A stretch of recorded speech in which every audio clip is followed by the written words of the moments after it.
welcome back to Humane at Home here at Wildlife Wednesday. My name is Kate. Thank you so much for joining us. So before I even get started telling you guys what we're going to be talking about today, I just want to point out, you might notice we're in a bit of a different place. We're actually outside here in Ramona. So if we have any technical issues, if we start cutting in and out, or maybe it drops altogether, I'm really sorry, but I promise we will still film something and post it afterwards. So bear with us through any and all technical difficulties. I promise we're going to do our best to stay online. But we are here in Ramona because we have a really special episode for you guys today. We are talking about satellite care. Now, for those of you who have been here before, who know Project Wildlife, you know we're one of the largest wildlife rehab centers in the entire country. So we're averaging 10 to 13,000 patients every single year. And it requires a lot of care from a lot of different people in a lot of different places to be able to do that. So today we are at one of our satellite care volunteer houses. His name is Mike. And Mike has been doing this with Project Wildlife for, he was just saying, around 20 years. So he has all the experience in the world about how to care for these animals actually in his home. So we're at his house right now. It's really cool. So he's going to tell us a little bit more about satellite care, the care involved in the animals, and he's going to maybe even be able to show you some of the patients that we have today. So, Mike, what is satellite care? Why is it so important for wildlife rehabilitation? Well, satellite care is very important. It is, volunteers like myself offer their house for space. It allows us to build cages like this, you know, and gives these birds what they need, which is space to grow up. So we do have satellite care people that take care of babies, and they're kept in more smaller containers just until they can grow, you know, enough feathers to come with me. The birds that come to me are birds that can take care of themselves. They're self-feeding. They might not be ready for release for a long time, but they can take care of themselves. So they're not needing daily attention. You know, they get fed, they get changed their water, we clean their cages. But other than that, we are leaving them alone. We're letting them stay wild. So we can release. That's our ultimate goal. Absolutely. You know? Yeah. So my purpose here, my goal here is to get these birds out. I want these birds to be conditioned, have good feathers, and plenty of muscle to be able to at least have an opportunity to make it in the wild. But sometimes when they come to me, they might need a lot of time. Sometimes they don't. I have birds that came in with a broken wing. We just need to give him 4 to 6 weeks, make sure they get plenty of time to heal, rebuild their strength, and get them out. Other times I've gotten birds in that have lost all their feathers due to a fire, and they actually had to stay with me for over a year until they molted all their feathers out so we release. So these birds can be with me for a couple days to a couple over a year. I actually have one bird that's almost 2 years because of a feather issue. We're hoping this is going to be a season. So yay! Hopefully. Everybody fingers crossed he's watching that they'll get released. We don't want to keep them forever. We need to get them out. No, absolutely. So you guys might have heard he's saying that he cares for birds. So for every volunteer who participates in our satellite care program, they specialize in sort of one group of animals. So Mike here, we picked this specific house to show you guys what satellite care is because he cares for really cool animals. So like I said, you actually might get to see some of those patients. So what kind of animals do you care for here? I care for raptors. And right now I have great horns, barn owls, red-tailed hawks, and red-shouldered hawks under my care. Wow. So are those the most common species that you see, or do you ever get the most common generally are going to be the barn owls and the kestrels are generally the most common raptor species that we have. Interesting. Last year it was great horns for me. That we had the explosion of great horns. I had 57 in care at one time last year, which is by far the most I've ever had. Years ago, after we had a wet spring, one year I had 186 barn owls come through my fly cages. I had barn owls. I had 3 cages of barn owls going at all times. It was just crazy. You all will notice me reacting probably just like you are at home because I'm going to learn so much today too. So me hearing he had over 150 barn owls in care is crazy. Yep. So you guys will notice in the area we're standing, there's several different buildings. The one over to the left of Mike is where the great horned owls live or stay for a little bit while they're here. And that's actually one of the buildings that you're going to get to go into really quick. Right here are some barn owls as well as into this bigger one on the right. And then this bigger one also has the red-shouldered hawks, red-tailed hawks, and then barn owls on this side.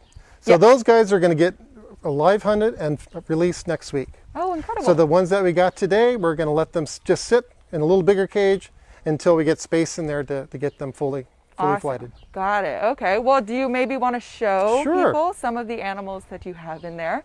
So he just said we just dropped off some raptors. We just carted up 30 raptors to his care. So as you can imagine, it is very busy here all of the time. So how many raptors can you have in care, Mike?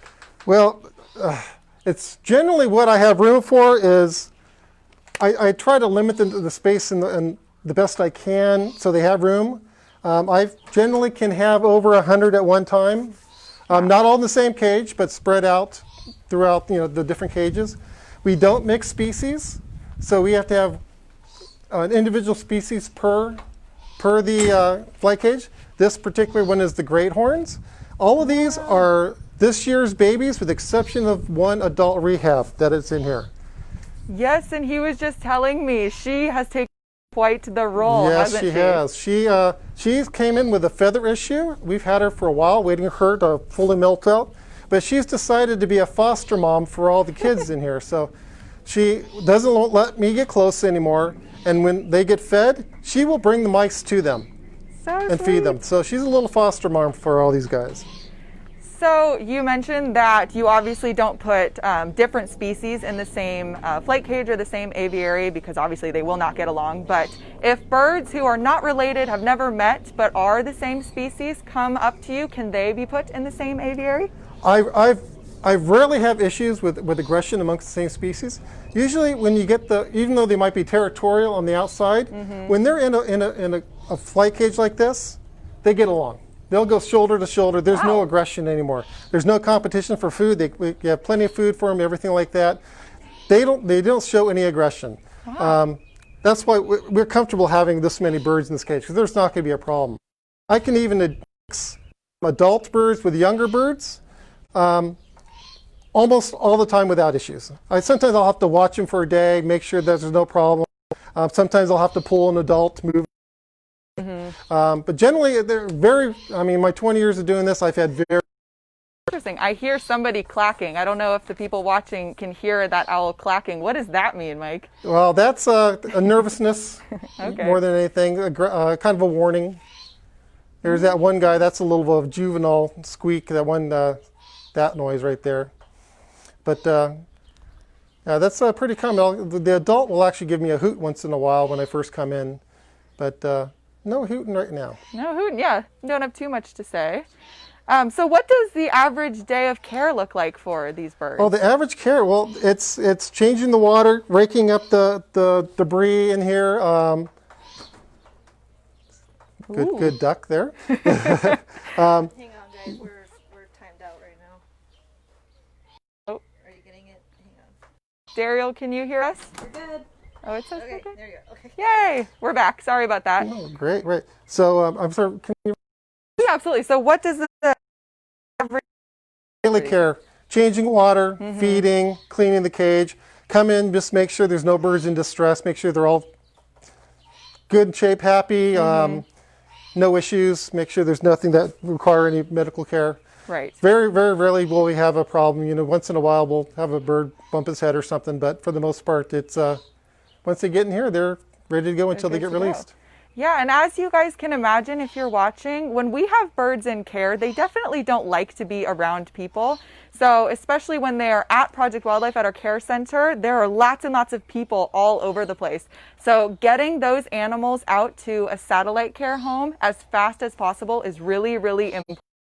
Just because here it is so much less stressful. So I even had somebody sort of compare satellite care for Project Wildlife to fostering to San Diego Humane Society, because it's, again, just getting animals out of what might be a stressful environment for them and allowing them to sort of calm down and live a little bit more stress-free. But how would you say satellite care is different from fostering with pets? Do you sit here and talk to these animals, play with them? We try to limit exposure to people. We want these guys to be wild as possible. We have one bird there, you can tell he's a little more friendly than we need, but all the others don't want to be around us. Often we have birds that come to me that are so stressed in the care center that they're not eating there. But the moment I put them in a flight cage, they start eating. That's It incredible. relieves the stress, Right. you know, and let we're- them be birds what they need to be a bird. Right. We're the big predators. Yep. Well, if you guys want to come out, we are going to potentially meet one of our amazing ambassadors. Miss Dariel, are we still good? We're good. Yay, that's incredible. Should we try to venture to another building, maybe? Okay. Oh, Miss Carly is shaking her head no. Is it cut out?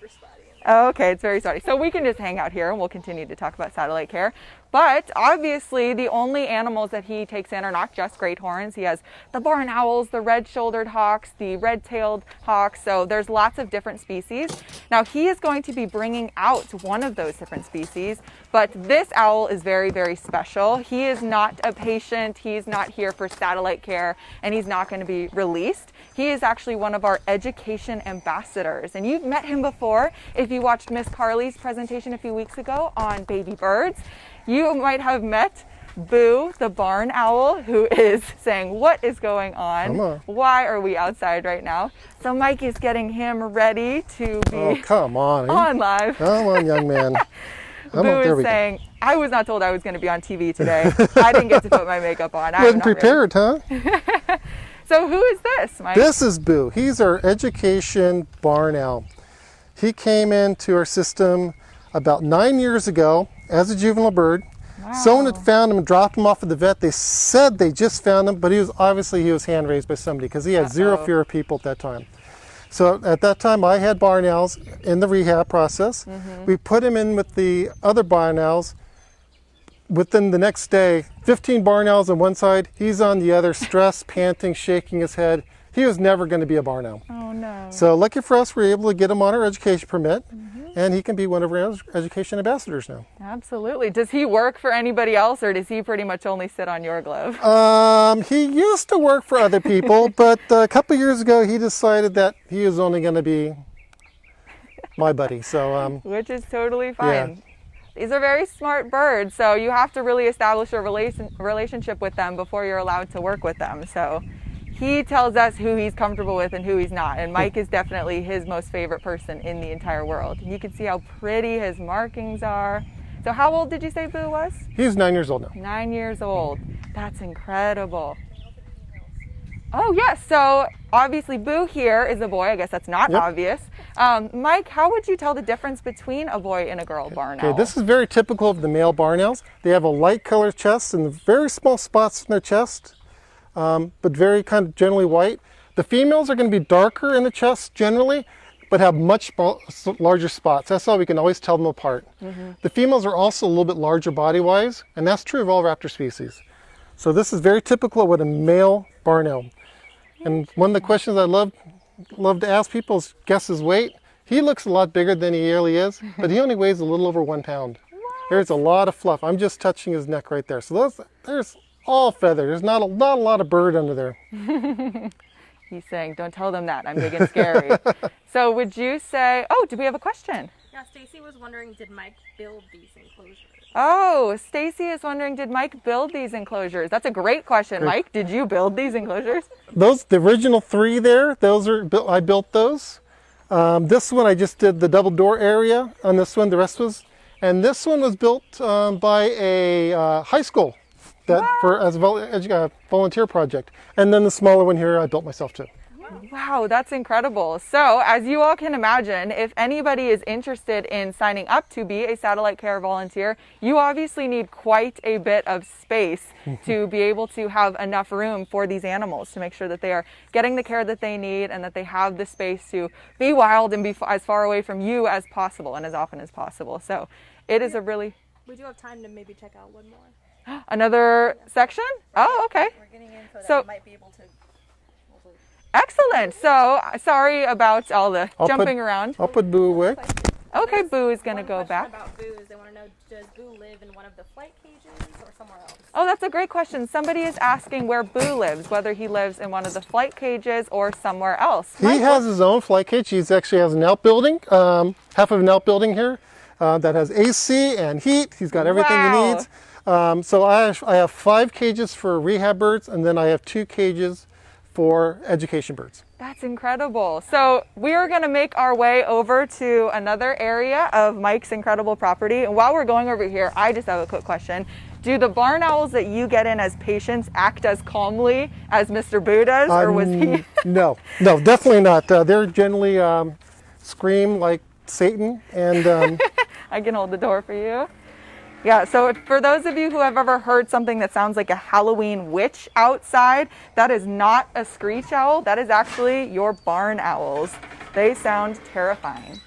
So where are we going now, Mike? we're going to poke our head in the red-tailed cage. And let's see, how many birds did I get today? Let's see, 6 of these guys came in today. So they're just in their cage, learning how to get around, doing their thing.